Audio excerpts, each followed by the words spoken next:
અંકલેશ્વર તાલુકાના ભારી ગામની સીમામાં છેલ્લા કેટલાક સમયથી ગ્રામજનોમાં ભય ફેલાવતો દીપડો આખરે વન વિભાગના પાંજરામાં ઝડપાઈ ગયો છે. દીપડો પકડાતા ભારી અને આસપાસના ગામોમાં લોકોને મોટી રાહત મળી છે. ભારી તેમજ ખરોડ બાકરોલ ગામના સીમ વિસ્તારમાં દીપડો વારંવાર દેખાતો હતો, જેના કારણે ગ્રામજનોમાં ભયનો માહોલ હતો. ગ્રામજનો દ્વારા વન વિભાગને જાણ કરવામાં આવતા વન વિભાગની ટીમ વિસ્તારમાં પાંજરું ગોઠવ્યું હતું.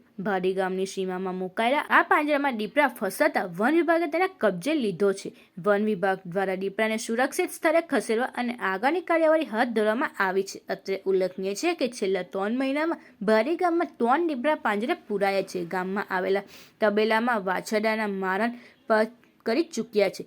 વધુ છેલ્લા 1 વર્ષમાં અનેકવાર દીપડાની હયાતીના વિડીયો પણ વાયરલ થયા છે. તો 2 મહિના પૂર્વે પકડાયેલા દીપડા સમયે ગ્રામજનો દ્વારા 3 દીપડાની હાજરીની પુષ્ટિ કરી હતી.